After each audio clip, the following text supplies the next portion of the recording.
Oi, galera do segundo ano, estamos aqui para mais uma videoaula. Nessa aula, eu vou corrigir aqui os exercícios da página 18 e 19, que foram os que faltaram, tá bom? A gente corrigiu em sala a página 17, certo? E aí agora a gente vai corrigir os da página 18 e 19.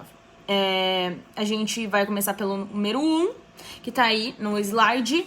Nós temos 3 feixes de luz de uma mesma intensidade. Eles podem ser vistos atravessando uma sala, como mostra a figura. Tá aí a figura, tá? Na sua apostila, lá na página 18.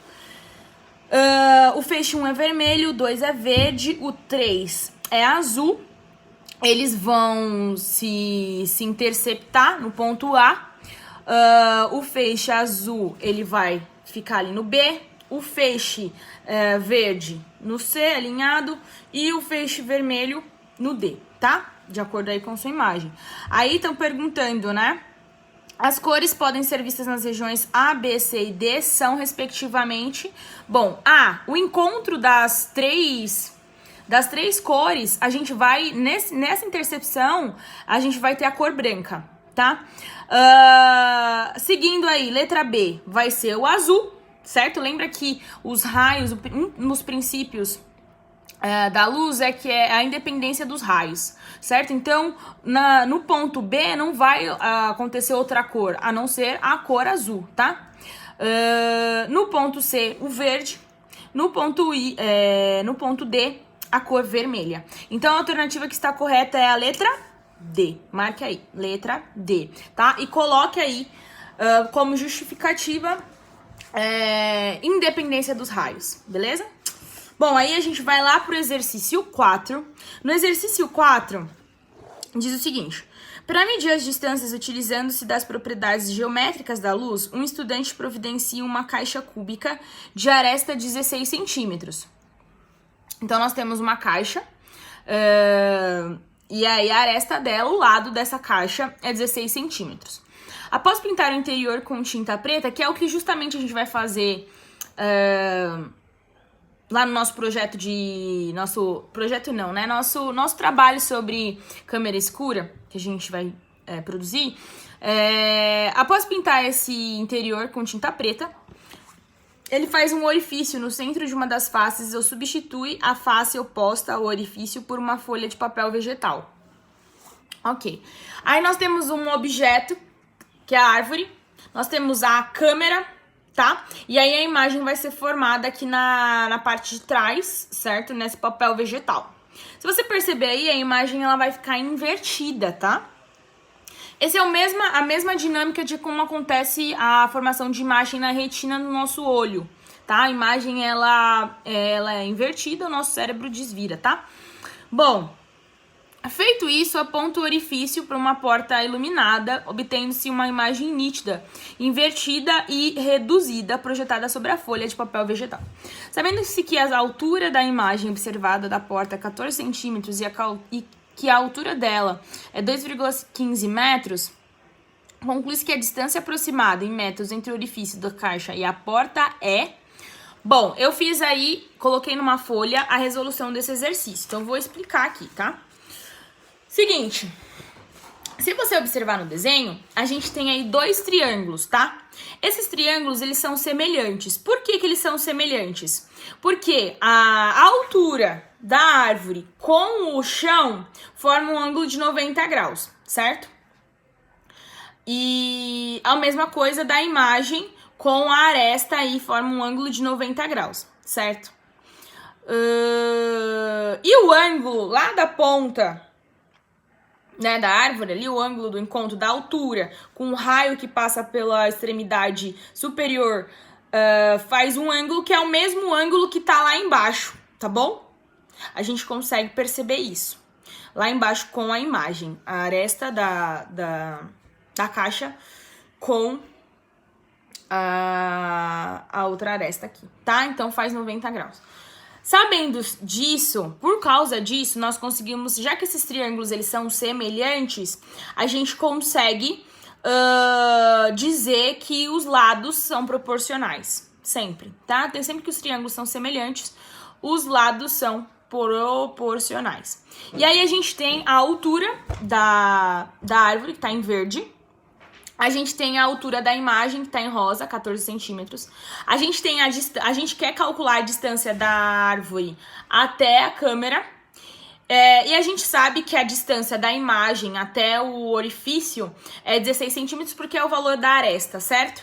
Então, a gente vai colocar exatamente isso como uma fração, né? Uma igualdade de frações.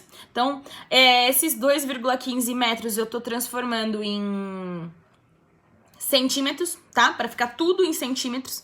Então, vai ficar 215 centímetros dividido por 14, por quê? A altura do objeto está para a altura da imagem. Então, 215 dividido por 14. A distância está para a distância lá na caixa, na câmera escura, que é 16. Multiplicando em cruz, certo? A gente vai obter que a distância vai ser 16 vezes 215, tudo isso dividido por 14. Isso daí vai dar aproximadamente 245,71 centímetros, só que o exercício pediu em metros. Então, a gente divide por 100 e aí a gente vai ter aproximadamente 2,45 centímetros. A alternativa mais próxima desse valor é a C, certo? Bom, agora a gente vai lá para a página 19. No exercício 6, diz o seguinte: quando dois ou mais raios de luz vindos de fontes diferentes se cruzam, seguem suas trajetórias de forma independente, como se os outros não existissem. Esse texto caracteriza. Então, olha só. Dois ou mais raios, eles são de fontes diferentes. Quando eles se cruzam, seguem suas trajetórias de forma independente. Gente, a palavra independente já te sugere qual é o princípio, tá?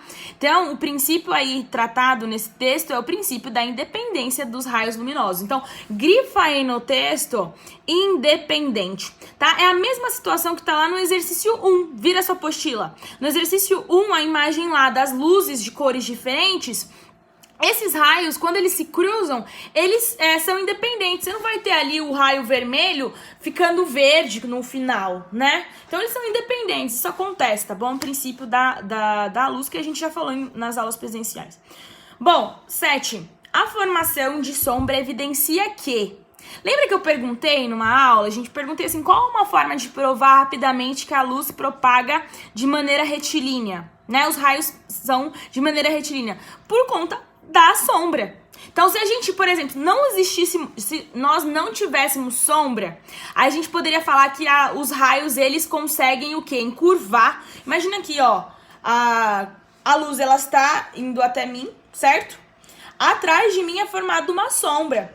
Por quê? Porque os raios, eles são retilíneos. Se os raios não fossem, eles iriam curvar, iluminava aqui atrás e eu não teria sombra, certo? Então, letra A. Aí a gente vai lá para a questão número 13. Uma sala é iluminada por uma única fonte de luz. A sombra de um objeto projetada na parede apresenta uma região de penumbra. Essa observação permite concluir que a fonte de luz... Bom, toda vez que existe penumbra, quer dizer que a fonte de luz, ela não é pontual, não é um pontinho. Lembra que nas aulas presenciais eu falei sobre fonte de luz extensa e pontual. Então, quando a gente tem uma fonte extensa, a gente tem a formação de penumbra. Para você entender um pouco melhor, vai lá na sua página... Vou ver aqui... Aqui, ó, na página 5. Na página 5, a gente tem um desenho aqui, ó. Uma fonte, certo? De luz, um objeto e aqui a formação aqui da sombra. E ao redor nós temos aqui uma penumbra. Observa que a fonte de luz aqui, ela é maior do que o objeto que está sendo iluminado.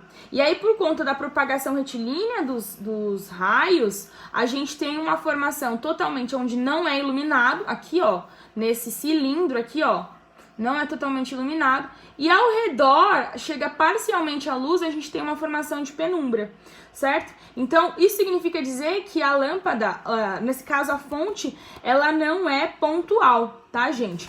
E ser pontual ou extenso depende sempre do objeto que está sendo iluminado, né? Eu fiz um desenho lá, não sei se vocês lembram, mas uma lâmpada iluminando uma sala ela é considerada uma fonte pontual. Agora, essa mesma lâmpada iluminando uma formiga, ela é uma fonte extensa, beleza? Bom, vamos voltar lá na página 19, certo? Exercício 14. A fase da Lua na qual é possível ocorrer um eclipse solar. Bom, temos 4 fases da Lua, certo? Minguante, nova, crescente, cheia. Qual é a fase que pode acontecer um eclipse? Na Lua cheia, né, gente? Isso aí. Letra D. Vamos na 15. Um fenômeno conhecido como eclipse solar evidencia que a luz...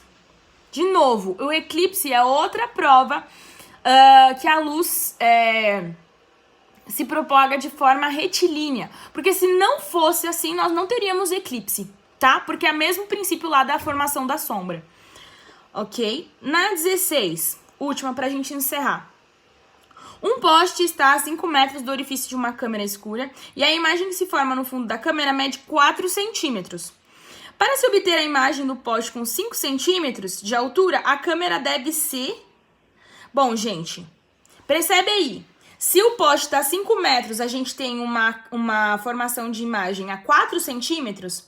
Se eu quero uma formação de 5 centímetros, o que acontece? Essa câmera ela precisa se aproximar do objeto, não é? Para ficar maior a imagem, você se aproxima do objeto. E você vai se aproximar 1 metro, certo? Pela lógica aí. Então, a gente vai lá para a letra E, ok? E finalizamos, então, a correção dessa página. Bom, a tarefa dessa aula vai ser você fazer uma pesquisa que está sugerida lá na página 16, tá? Você pesquisar, tente desvendar o segredo da Monga, a mulher gorila, tá bom? Então, faça essa pesquisa aí, qual é esse segredo, o que isso tem a ver com as aulas aí de óptica, de espelhos planos, tá bom? Até mais!